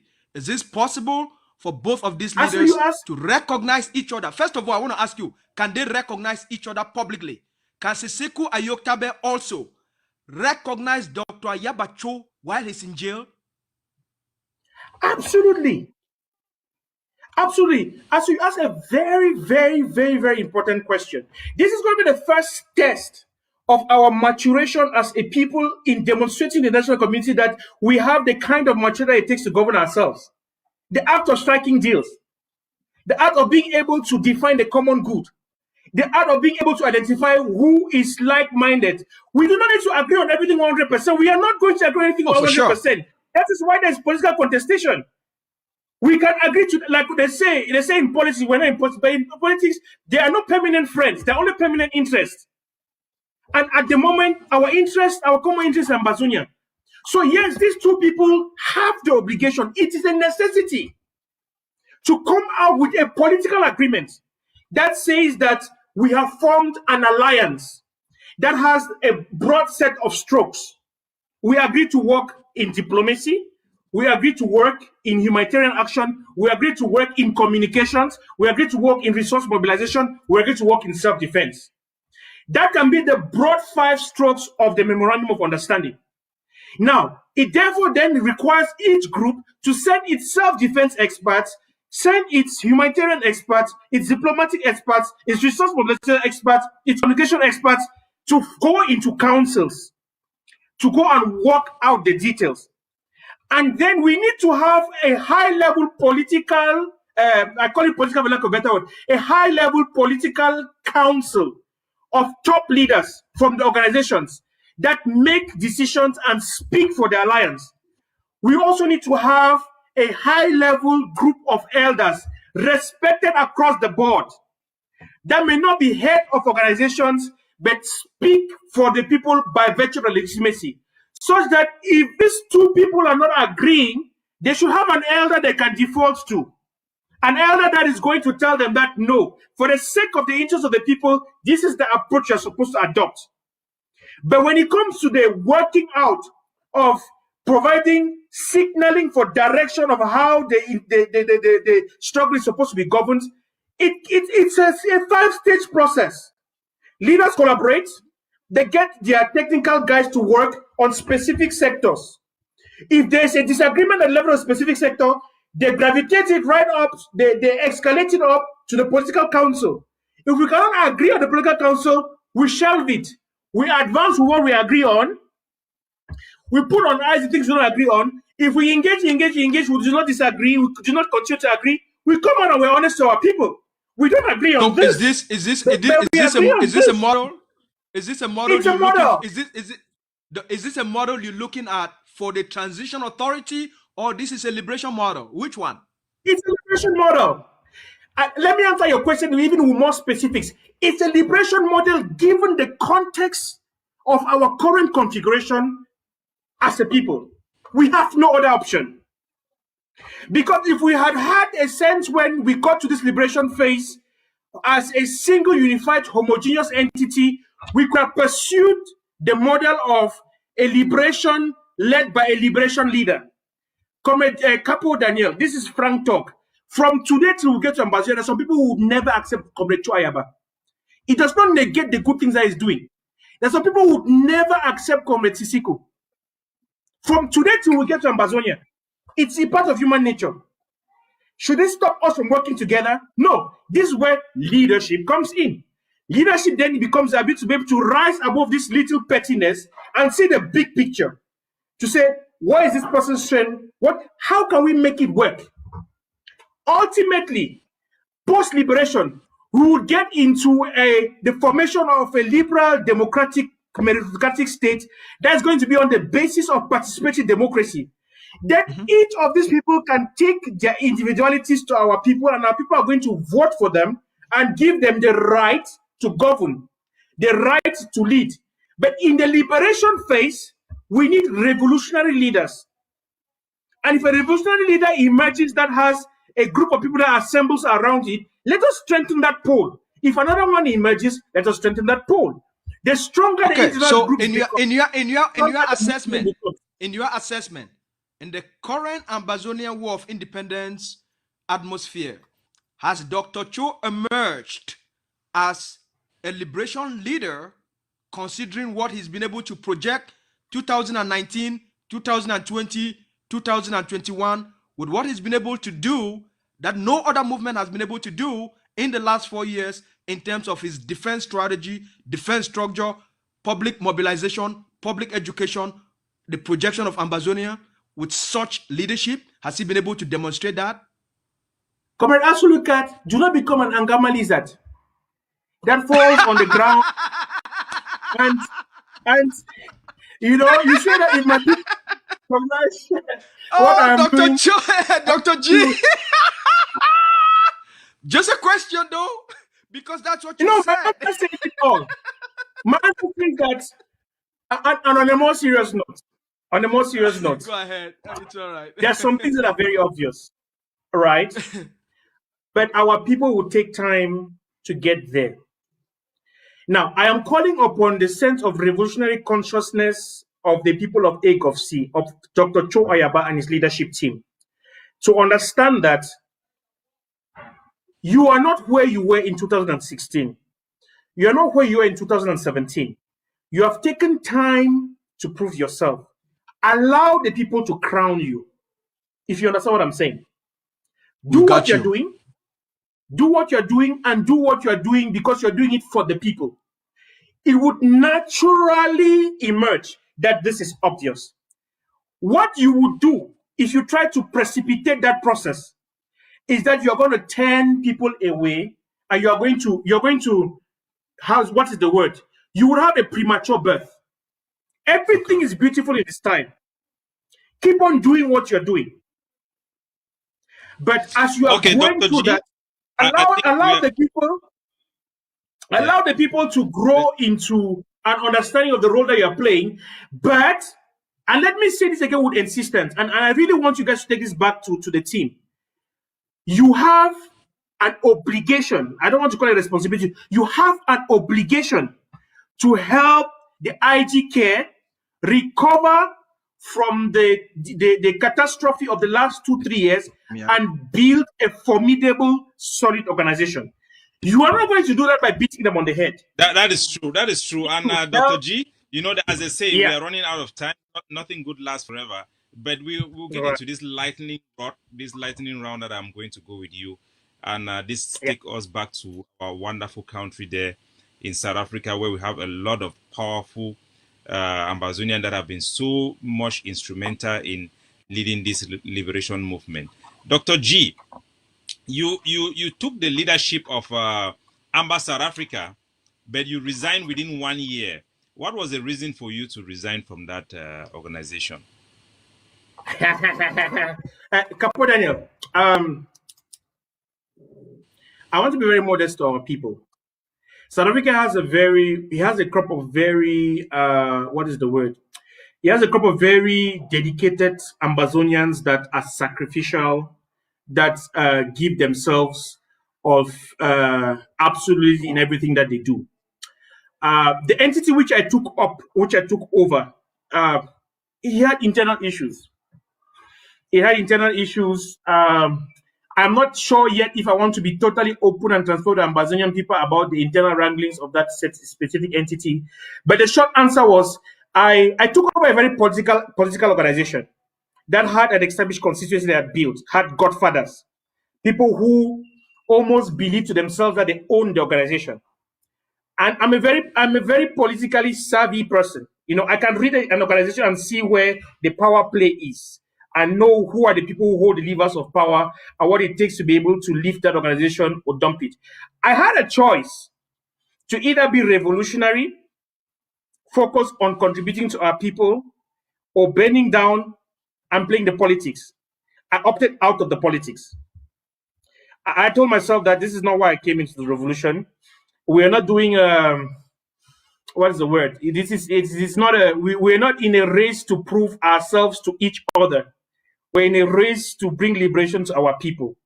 And the entity that had established godfathers that felt entitled to the definition of how things needed to be run, including heavily influencing members of my cabinet against programs and actions that we're trying to put in place, I figured that it was totally an unnecessary investment of my time to go and try and start fighting these people in order to prove a point. So that's why I stepped down. I stepped down very quietly, you know, and just to tell myself that no, it was not something that I needed to invest myself in at this time, you know. There were some great people that I worked with. There's some people we did some very brilliant things in fact, when we took over in October, by December we put South Africa back on the map. We invited the DP to come in here, got Mark Barretta in here, revived the thing, visited our people, started a whole work of revitalization, grassroots mobilization, reviving the revolution, and so on and so forth. And then I would convene my leadership meetings, and former leaders are going to rock up at that meeting uninvited, hijack the agenda, keep us arguing for 3 hours. I miss important meetings that I've set up with South African stakeholders because I've set up a meeting and there's some underlying gymnastics, abracadabra going on. And so I just got to a point I told myself that group, the Amber South Africa was created by Scoop, right? no, Capo, there's I wish I could sit down and brief you about how South Africa is configured. South Africa it's a very dynamic configuration. There's a strong AFC presence. There's a strong previous, let me put this way. In terms of political direction, in terms of the big groups, there are people who coalition around specific leadership personalities. Yeah. So, and these are people that, for the most part, the bulk of them are former SDF comrades. They have been in the resistance for a very long time. They've been working with each other. They have a long history together. So they moved from SDF. They moved from SDF into Ambazonian Community South Africa. From Ambazonian South Africa, a couple of them decided to go and create Scope, while the others stayed Ambazonian Community South Africa. Some of them went into other organizations. To their credit, these are very brilliant activists. I do not say this to denigrate them. I'm just giving you a picture of what is happening. Let me just jump in because we are running out of time. Yes. When Nalova came out, she made certain very strong statement about the creation of Scoop. Since you are a member of Scoop, she said that Scoop was an idea of Atta Milan, who wanted to become the president of Ambazonia one day. So he created Scoop as his political party, something like that. Nonsense. Are you, as a founding member of Scoop, was Atta Milan the creator of Scoop? No, nonsense. Absolutely nonsense. Ambazonians are supposed to know that Scoop is the brainchild of the Advisory Council of the Ambazonian Community South Africa. Scope was born the day they came back from the fourth conclave, and we told them that you were wrong to create a government. And let Ambazonians hear this very clearly. When we told them that you were wrong to create a government because CACUF has lost its mobilization platform, we immediately looked into our South African experience and said that the African National Congress is the revolutionary mobilization platform next to government. Let us form a revolutionary mobilization platform that is going to provide a support structure for government. That's how Scope came about. How did Milan end up as head of Scope? Ideologically, I'm telling you, as someone who I sat through the meetings, the name came from. This question is coming from my Scope friends, and the people in the governing council will always say Capo Daniel always have a little bit of the IG in him. So, but I want you to get this moment to clear the air. And let me clear the air. So, so the idea was, since the government has lost its political mobilization arm, let us create a political movement that would mobilize, like the ANC, like African National Congress, like the Republican Party or the Democratic Party, to support government. At the time, I was totally new to the whole revolutionary movement. There were two principal, how do I put this? There were three principal figures that could head that organization from their past experience. It could either be Milton Taka, Atta Milan, or Roland Chebufu, because those had been previous past leaders of the Ambazonian community in South Africa.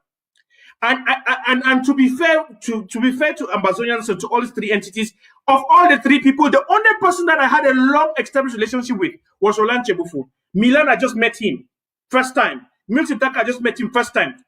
Milton Taka could not become the head of Scope, even though he sat in the meeting that led on to the establishment of that entity. We had several consultations.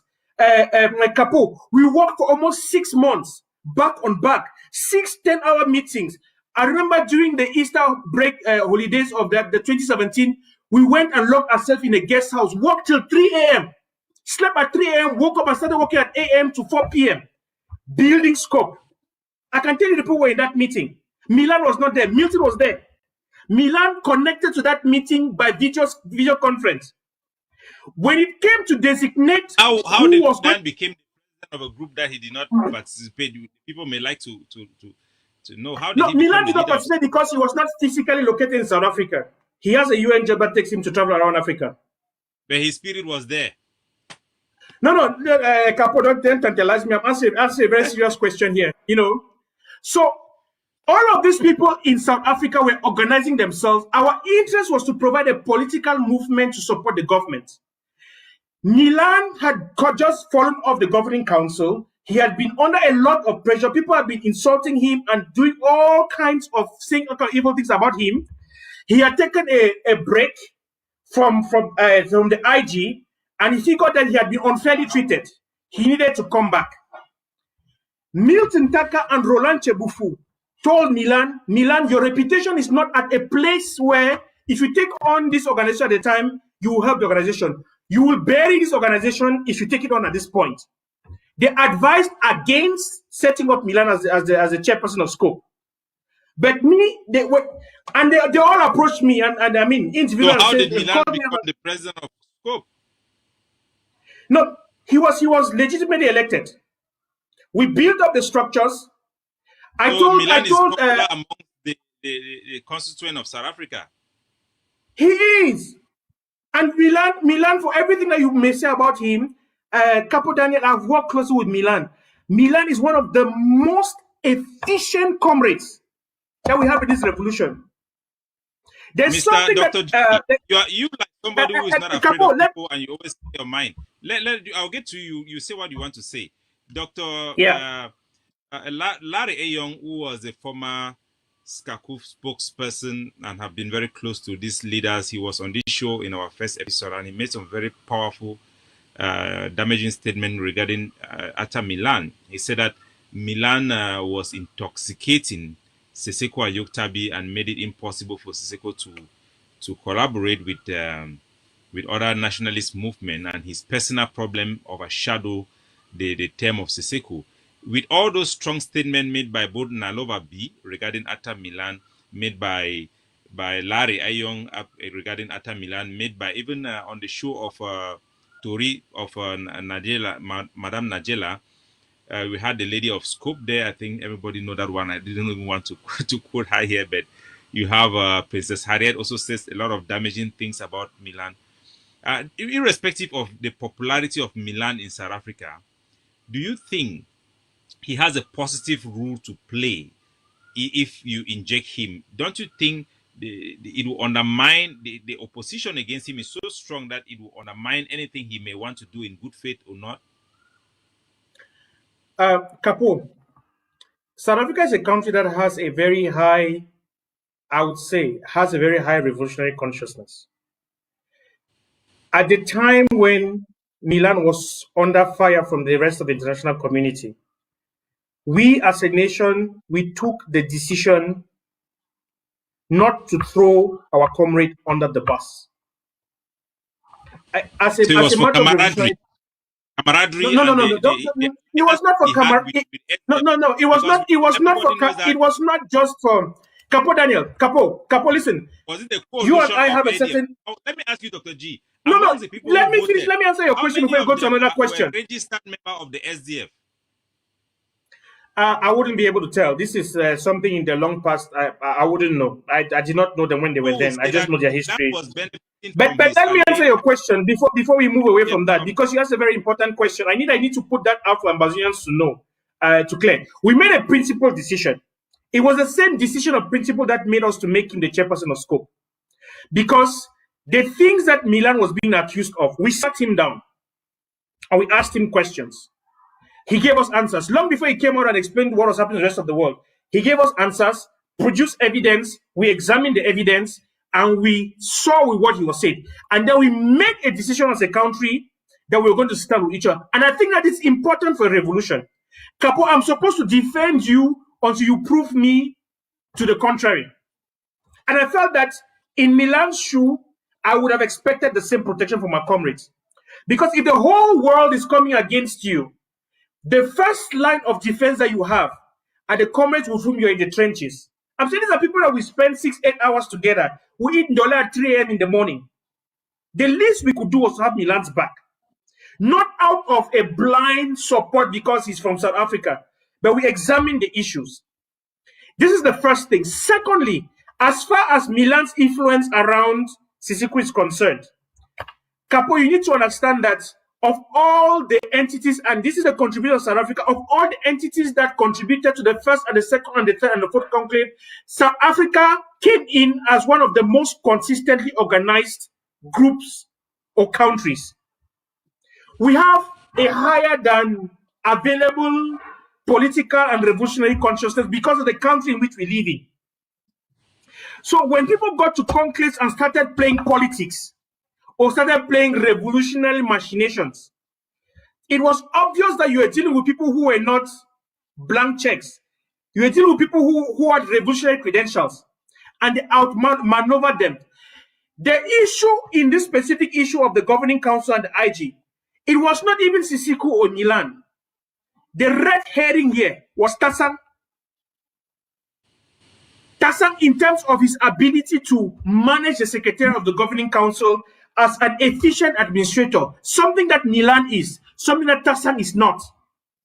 Tassan had political popularity and support from ground zero, but he was not an efficient administrator in terms of keeping finance and records and all of that. And the governing That's council why it needed was that. voted out. And that's Dr. why it was G, voted out. we have come to the end of the show. As they say, every good thing has an end, and we are very happy to have you. I will want to talk for you for all my country people for Ground Zero, where they watch you, where they not accept me, who come for their house through their television for ACN. Saying that Dr. G, Dr. G, with our people, the way they suffer for Ground Zero, they die.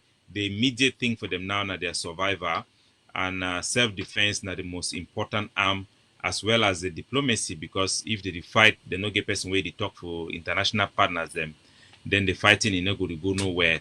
So wait till if you talk about people, then now where they never Ground Zero, they fight, they fear terrorism from Cameroon military, our people then from Bongair for a Kondo Titi, and as well as their expectation for the leadership then where they for outside. Wait till if you talk about our people them for the language where all we they talk as I they talk for you so. Capo, I just want them for tell what people they say, may them choose we, may they really forgive. I really want to apologize, ask, tell them sorry on behalf of all of the leadership in the diaspora. We will try our best. We also don't let them down in so many ways. I feel very bad about the situation of internally displaced people or people that are there for bush. The people that refugee them for camp. Our brother and our sister they inside bush, they don't put up their chest for defend we. Or leaders them for jail. I feel very sorry, say, as the diaspora, will never always get our acts together. And I want to promise them, say, as they say, me and you would talk the shout on top of this television station. So now because we try to get our act together, we get the people who get a responsibility to protect. We also get a responsibility to care. Our responsibility to care now for make sure say as we want share two bread with our own picking for diaspora, we'll take one, send them for mommy they for bush, send them for people they for prison, send them for people they as refugees them. We get that responsibility to care. I feel very bad seeing our leaders they inside jail, they for begin to organize chop for prisoners the way they for inside prison. That they give for begin to organize for CCPO their medical bills and be taken care of. They give for begin to organize say for refugees and be taken care of. Wait diaspora they do. Wait diaspora they do when people the way that they inside the republic own jail, own dungeon, give for begin to organize for take care of the most vulnerable of our people. That one our failure. And if we fail at that very basic level for sure responsibility to take care of the most vulnerable of our people, how we will handle bigger and higher issues like diplomacy and self-defense. So I want to tell our people, say, make them choose we. Would you try to put ourselves together for get this thing right? I want to make our leaders then when they there for diaspora, our leaders when they there for jail, make we go back to the drawing board for reorganize ourselves. For make sure say this thing, this change we will say we want and for see and make it come about, make we start develop the kind of maturity to organize ourselves to be able to get help to the people that need it the most at a time which is necessary. So we must go sort ourselves and we must go back, we must fix some capo. We must fix them, we must get our act what people they look up to we. Especially when we're for diaspora. Me and you feel agree for you, so be not with me for our side. So why I not go giving my time and my engineer and my effort for say I'm going to resource to the for ground zero. And the point where the talk and promise we see the. Thank you very much, Dr. G, for accepting our invitation and coming to the interview. It's a frank conversation with you. We are very, very happy to have you, and we hope sometime in the future we will have you again. And to our people for Ground Zero, we then come to the end of this show, and we will expect to get another show of the interview with a frank conversation with another patriot. So I want to talk of all our people. Them say we will continue to fight for our struggle because now a legitimate struggle. Our people they die every day from this unfortunate situation we don't deal with like Republic with the don't can hold our country, take away our sovereignty. We all those who don't die for this struggle for do the right thing. I want to tell our people and say we'll be a democratic people and debate na a part of a democratic process so that we will be efficient for anything we'll do. We want to advise our people then for this program, the interview, say our discussion need be heated because of the gravity of the challenges and what we face them as a people. At no time should anybody take criticism in Ambazonia as attack on the leaders. Criticism, as we see for many countries, the way they succeed, like America, now because they allow people them for express themselves, they need to antagonize journalists and people the way they ask questions. So we for this show, me and Lucas Asu, would then take the mantle for stand up for this show, for ask the strong question then way all the various constituencies them for Ambazonia, the one time we will ask them for our leaders them. So we always try to get question when I feel reach with directly for the AC and their number for give on a question the way on a ask them for the leaders them, or for even suggest the guests then we'll go get them for our next show. We will continue for begin remain truthful, for engage all the leaders them we will bring them for this show, for ask them the challenging questions them without fear or favor, and for make sure say we no go the show pacha for any leader, but we will put Ambazonian first in anything we will do them. We will pray say make our liberation phase it come finish, make our independence, make freedom for inside our country Ambazonia, make it go be forevermore. Once more, na me Capo Daniel, and we then come for the end of this show, and our program it will continue for the road. Thank you very much.